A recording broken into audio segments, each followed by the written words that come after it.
Good, happy Tuesday morning. Is Tuesday, June 7, 2022.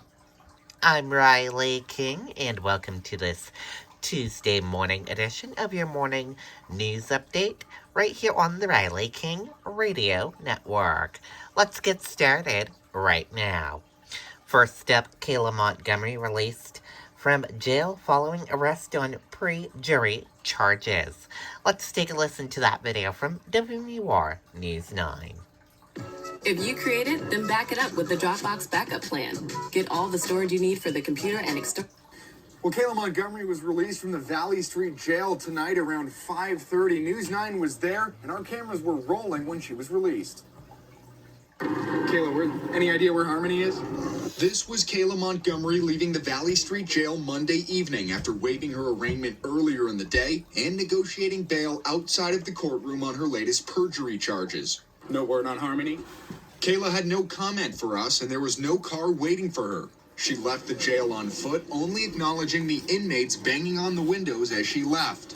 Court complaints show that Kayla lied twice while she testified to a grand jury in May, specific to when and where she was working during the window of time that 7-year-old Harmony Montgomery was last seen or accounted for. We'll have to see whether or not the evidence bears out those allegations, but right now she's entered a plea of not guilty, and she stands by that plea. Legal expert Patty LaFrance tells News 9 perjury is a Class B felony and carries a maximum prison sentence of 3.5 to 7 years.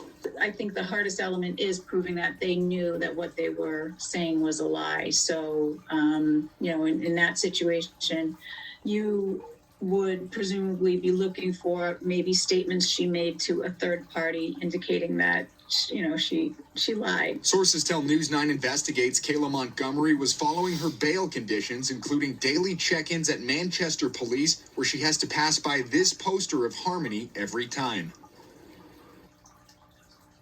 Okay, and there you go on that video and that report.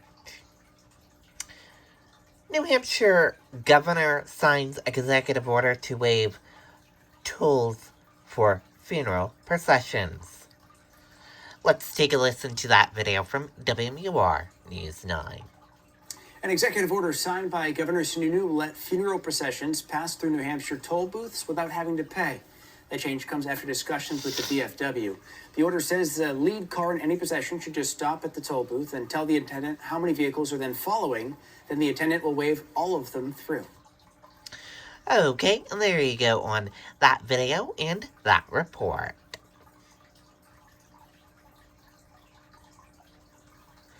Cathedral Road in Rindge closed due to crash. Let's take a listen to that video from WMUR News 9. Right now, police say a road in Rindge will be closed for an extended period of time because of a crash. This happened earlier this evening on Cathedral Road over near Shaw Hill Road. No details being released at this point, including any information on injuries, but drivers are being asked to take alternative routes in that area. Okay, and there you go on that video and that report. 4 new COVID-19 deaths reported over the weekend by New Hampshire health officials. Let's take a listen to that video from WMUR News 9. Tonight, the state is reporting more than 400 new cases of COVID-19 from Friday. It did not release figures for Saturday or Sunday. There are 89 patients in the hospital tonight who have tested positive for COVID-19. 29 of them are getting COVID-specific treatment. The state also announced 4 new deaths this evening. Okay, and there you go on that video and that report. New Hampshire Parks and Recreation report lifeguard staff shortages. Let's take a listen to that video from WMUR News 9. Welcome to Exposure.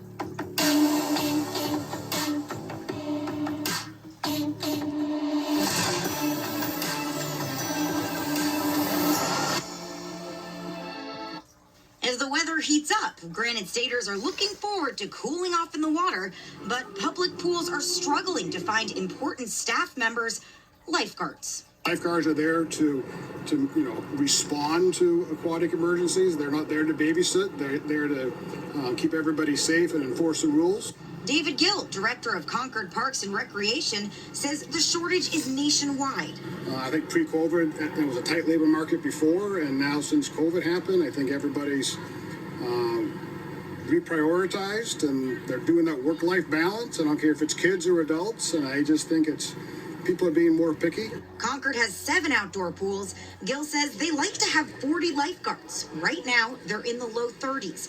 In Manchester, there are enough lifeguards, but We are struggling to fill the maintenance positions. Janet Horvath, Recreation and Enterprise Manager for the City of Manchester, says they're also looking for counselors for their Fun in the Sun summer camp. We're going to have to limit our numbers for participants if we can't get more counselors hired. Now, Horvath says they're doing all they can to make these hires, hopefully keeping the fun for more Granite State kids this summer. And when we think of lifeguards, we often think of people in their teens or early 20s, but Gill says anyone can apply as long as they have the proper certification. Live in Concord, Grace Feinerman, WMUR News 9. Okay, and there you go on that video and that report.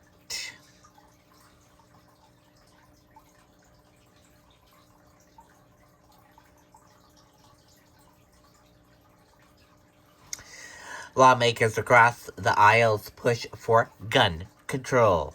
Let's take a listen to that video from ABC News. This weekend, by the way, was the deadliest weekend in the U.S. from shootings this year alone. More than a dozen mass shootings this weekend in which 4 or more people were shot. At least 17 people were killed, 69 wounded this weekend alone. A suspect in custody tonight after a mass shooting in Philadelphia, 3 people dead, nearly a dozen shot and wounded. And in Chattanooga, 3 people were killed, 14 wounded. Tonight, there is news from Capitol Hill on these bipartisan talks for gun safety. Will lawmakers do anything this time? Tonight, the senator who says there could be movement on this by this week. Rachel Scott on the Hill. Terror in the streets of Philadelphia. Crowds racing to escape gunfire. 3 killed, 11 others shot and wounded. And tonight, late word, a suspect is under arrest. Part of a spasm of gun violence across the country. More than a dozen mass shootings this weekend alone. Multiple shots fired, multiple vehicles fleeing the scene. In Chattanooga, Tennessee, 14 shot, 3 killed after authorities say multiple shooters opened fire at a nightclub early Sunday. Back in Washington, growing momentum on Capitol Hill to reach a deal on gun reform. Will you reach a deal by the end of the week? My goal is to reach an agreement by the end of the week. We've got more Republicans and Democrats sitting together than ever before since Sandy Hook. What we're talking about is substantial. It will save lives. While I'm certainly prepared to fail, I'm more hopeful for success than ever before.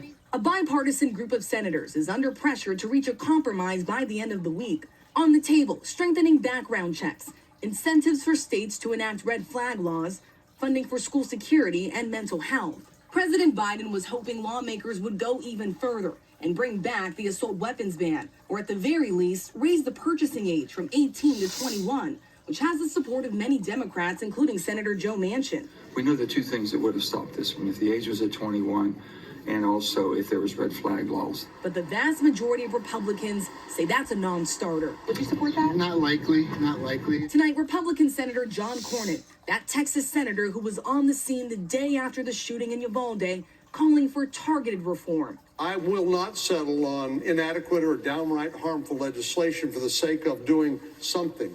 We can agree something needs to be done, but what that something is much harder to achieve. And so targeted reforms, I think, is the way to get to where we need to go. New York Governor Kathy Hochul today signed a slew of gun control bills into law, including a ban on sales of semi-automatic rifles to anyone under the age of 21. That type of law might have stopped the 18-year-old suspects in both the Buffalo and Uvalde mass shootings from legally purchasing AR-15 style rifles. Well, that point you make, Rachel, is the source of so much debate there in Washington. Rachel Scott with us from the Hill tonight. And as Rachel just reported, in New York State today, gun safety reform, these were the images. New York Governor Kathy Hochul signing several bills into law, including, as you heard Rachel report there, raising the age to purchase assault rifles. from 18 to 21. And Rachel, I guess the question is, as this country waits and watches, will lawmakers in Washington, what will they do, if anything? Is there any movement in the meantime from other states other than New York State tonight?